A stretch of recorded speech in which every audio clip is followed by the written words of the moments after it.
Aujourd'hui, nous allons plonger dans l'histoire d'une femme qui a redéfini la résilience, une icône mondiale, une légende de la musique, Tina Turner. À première vue, sa vie semblait parfaite. Une carrière légendaire s'étendant sur 6 décennies, 8 Grammy Awards, un mariage heureux dans ses dernières années avec Ervin Bach, et des millions de fans qui l'adoraient. Mais derrière les projecteurs, Tina Turner cachait des luttes déchirantes, des tragédies personnelles, et des combats qui auraient brisé presque n'importe qui. Après son décès le 24 mai 2023, son mari, Ervin Bach, a brisé le silence pour révéler des vérités bouleversantes sur les dernières années de Tina. Préparez-vous à être choqué, ému, et inspiré par une histoire de courage et de triomphe. Si vous êtes prêt à découvrir la véritable Tina Turner, restez avec nous, abonnez-vous, et activez la cloche pour ne rien manquer. Commençons au tout début, dans une petite ville du Tennessee, où une petite fille nommée Anna Mae Bullock allait devenir l'une des plus grandes stars de l'histoire de la musique. Tina Turner n'est pas née Tina.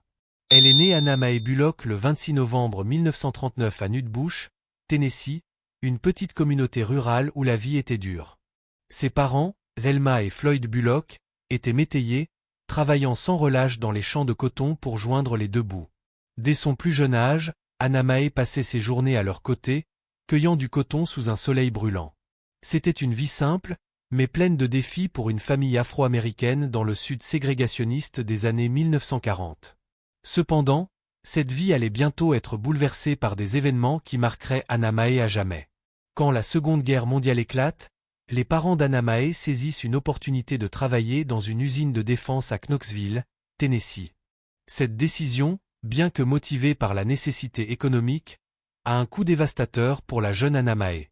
Ses parents prennent une décision déchirante, laisser leurs 3 filles derrière eux.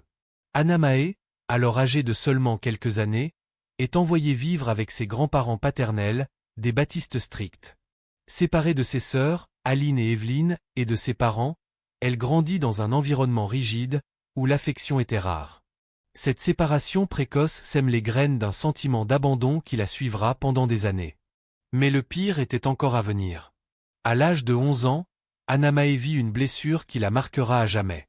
Sa mère, Elma, fut une relation abusive avec son père, Floyd, et abandonne la famille sans un mot.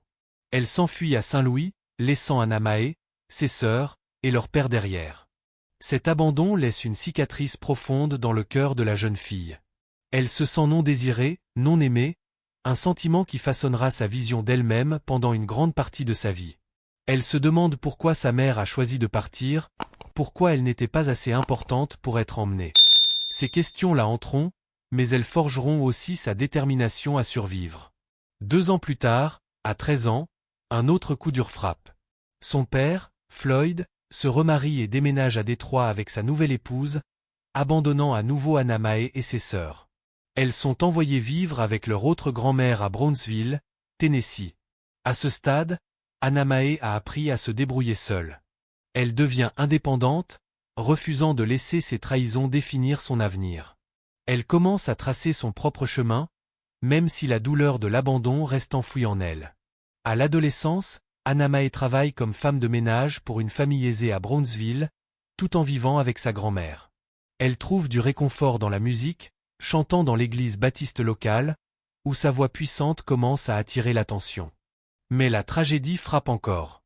À 16 ans, sa demi-sœur Evelyn et 2 cousins périssent dans un accident de voiture mortel. Cette perte dévastatrice marque le début d'une série de drames qui façonneront la vie d'Anna Mae. Peu après, sa grand-mère décède, laissant Anna Mae sans tuteur. Lors des funérailles, elle retrouve sa mère, Elma, qui l'avait abandonnée des années plus tôt. Zelma propose à Anna Mae et sa sœur Aline de déménager à Saint-Louis pour vivre avec elle.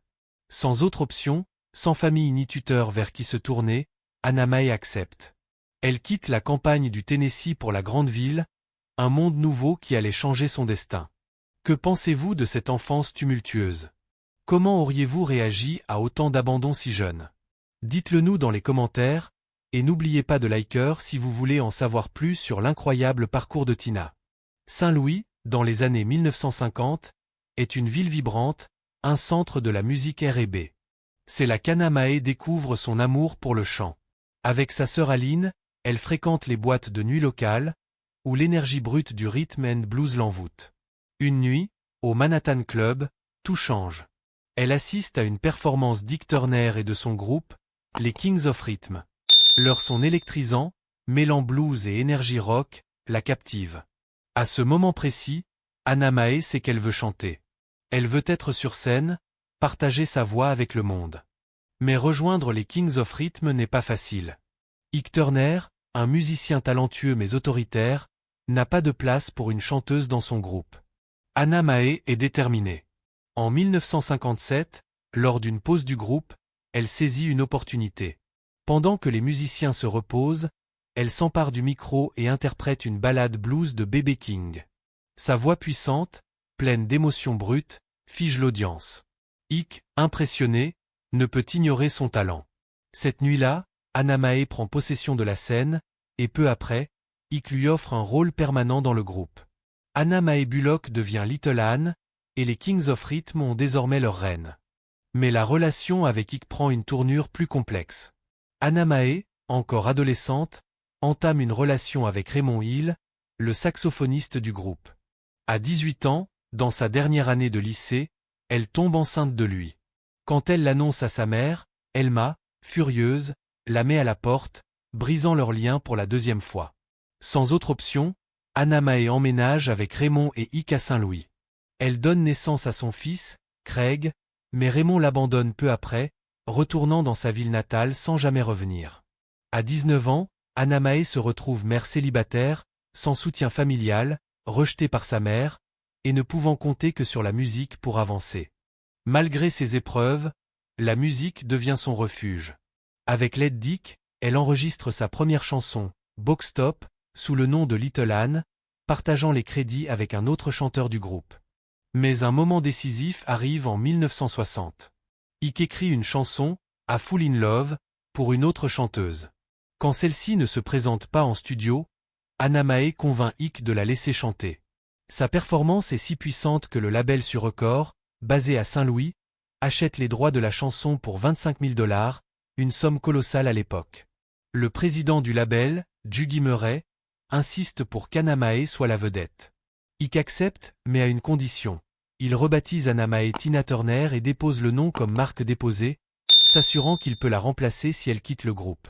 Ce contrôle inquiétant pose les bases d'une relation tumultueuse, où Tina devra se battre pour son nom, sa musique et sa sécurité. Imaginez être une jeune mère célibataire, saisissant votre chance dans la musique tout en faisant face à l'abandon. Que auriez-vous fait à la place de Tina? Partagez vos pensées dans les commentaires. Le duo Ike and Tina Turner devient une sensation. Leur single A Fool in Love grimpe dans les charts R&B, atteignant la 2e place. Renommé Ike and Tina Turner Revue, ils se lancent dans des tournées épuisantes à travers les États-Unis. Tina, avec son énergie électrisante, ses chorégraphies dynamiques et ses choristes danseuses, les Ikettes, captivent le public. Leur style unique, mêlant R&B, soul et rock, comble les fossés raciaux. Ils se produisent devant des foules mixtes, même dans les États ségrégationnistes du Sud, brisant les barrières entre les publics blancs et noirs.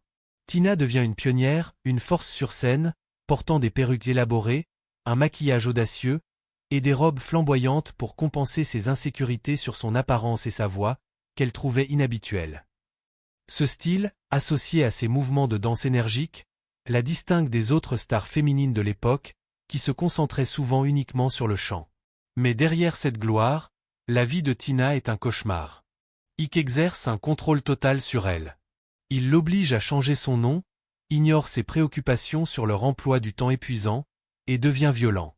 Le premier incident survient lorsqu'il la frappe avec un tendeur à chaussures en bois après qu'elle a exprimé ses réticences à changer son nom. Ces abus deviennent réguliers. Tina monte souvent sur scène avec des lèvres contusionnées ou des yeux au beurre noir, cachant sa douleur derrière son sourire et ses performances. Elle doit performer, peu importe son état, car Ike ne tolère aucun échec. En 1960, Tina donne naissance à leur fils, Ronnie, son 2e enfant. La famille, qui inclut Craig et les 2 fils d'Ike d'une relation précédente, s'installe à Los Angeles.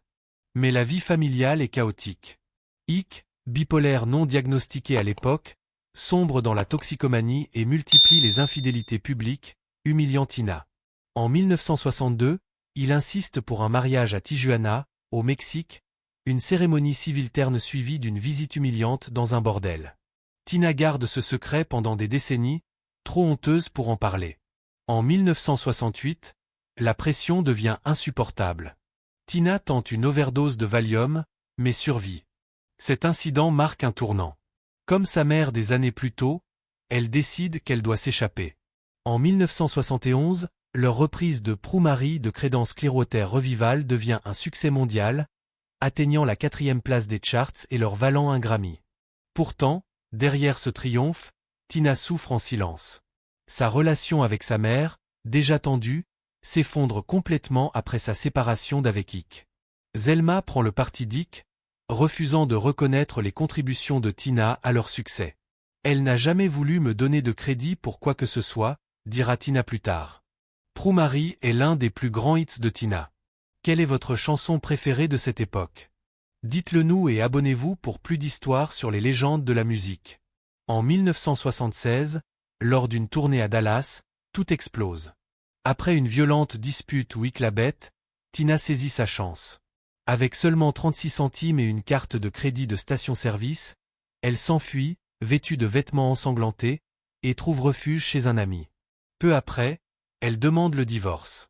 Les termes sont simples, elle veut 2 voitures Jaguar, des bijoux, des fourrures, et surtout, son nom, Tina Turner. Quitter Ike signifie tout perdre.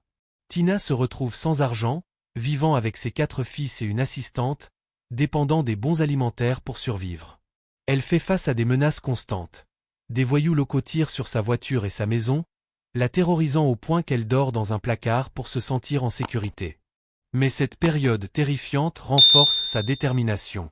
En 1978, Tina finalise son divorce avec Ike, coupant les liens avec son passé tumultueux.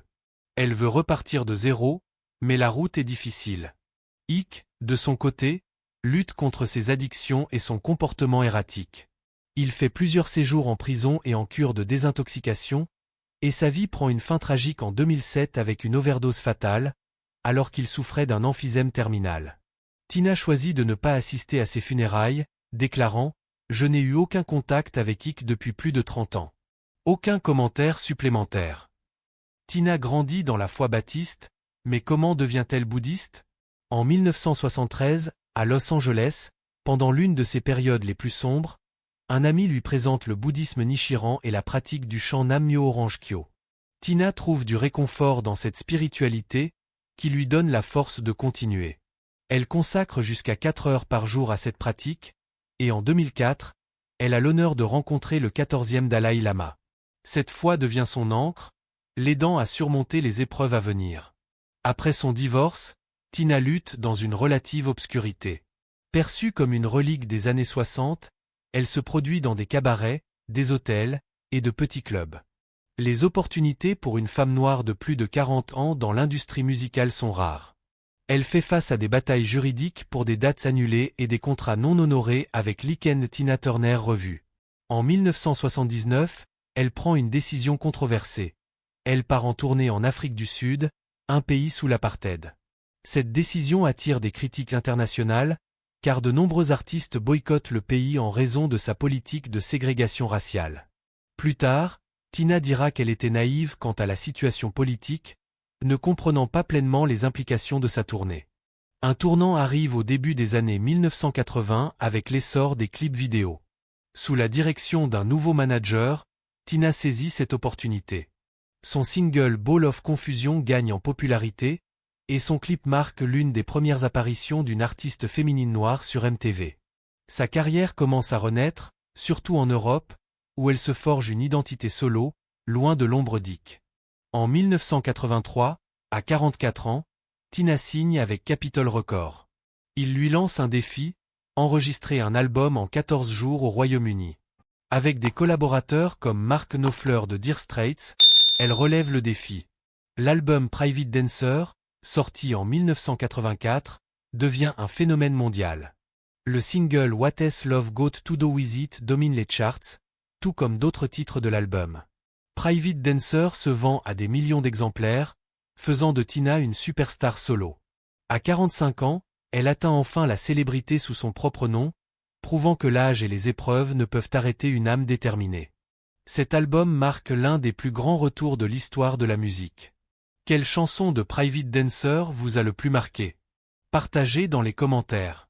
En 1985, Tina fait la une des journaux lors du concert mondial Live Aid. Pendant son duo avec Mick Jagger des Rolling Stones, un moment dramatique se produit. Jagger arrache sa jupe, la laissant en juste au corps noir. Ce moment, bien que controversé, devient iconique, consolidant son image de déesse du rock. Pourtant, Tina reste modeste. Dans des interviews, elle plaisante sur son apparence, disant qu'elle est bâtie comme un poney et que ses jambes et bras sont maladroits. Mais pour le monde entier, elle est une force de la nature. Malgré son succès, les revers continuent. En 1991, le Rock and Roll Hall of Fame intronise l'icône Tina Turner revue, mais pas Tina en tant qu'artiste solo. Blessée, elle choisit de ne pas assister à la cérémonie, refusant de partager la vedette avec son agresseur. Ike, en prison à l'époque, est également absent. En 2009, après une carrière épuisante, Tina décide de se retirer. Quand vous êtes plus intéressé à décorer votre maison qu'à performer, il est temps de raccrocher, dira-t-elle. Elle aspire à une vie plus calme, loin des tournées. En 1986, elle rencontre Erwin Bach, un cadre musical allemand, à l'aéroport de Heathrow. Leur connexion est immédiate. Ils restent ensemble pendant plus de 3 décennies, se mariant en 2013. Mais 3 semaines après leur mariage, Tina subit un AVC sévère, la laissant incapable de marcher. Fidèle à sa résilience, elle réapprend à marcher, refusant de se laisser abattre. En 2016, Tina fait face à une nouvelle épreuve, un cancer intestinal. Initialement, elle opte pour des traitements homéopathiques, mais des complications entraînent une insuffisance rénale. Désespérée, elle envisage le suicide assisté en Suisse, où elle vit depuis 1994. Mais dans un acte d'amour incroyable, Erwin lui donne l'un de ses reins en 2017. La greffe réussie symbolise leur lien profond. Tina dira plus tard qu'elle porte littéralement une partie de son mari en elle. En 2013, Tina renonce à sa citoyenneté américaine pour devenir citoyenne suisse, un choix qui reflète sa popularité en Europe et sa nouvelle vie à Zurich.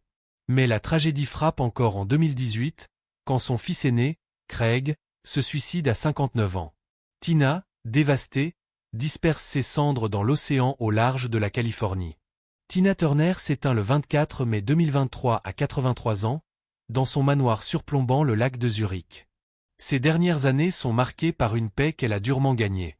Une pancarte sur sa porte disait en allemand « Ne sonnez pas avant midi ». Après une vie de combat, elle méritait ce repos. Le parcours de Tina Turner est un témoignage de sa résilience, de sa force et de son esprit indomptable. De son enfance tumultueuse à son ascension comme icône mondiale, elle a inspiré des millions de personnes. Son mari, Erwin, en partageant leur histoire, nous rappelle l'héritage incroyable de cette femme hors du commun. Quelle est votre chanson ou votre souvenir préféré de Tina Turner? Comment a-t-elle inspiré votre vie? Partagez dans les commentaires ci-dessous, et n'oubliez pas d'aimer et de vous abonner pour plus de contenu célébrant les légendes de la musique. Merci de nous avoir rejoints. À bientôt.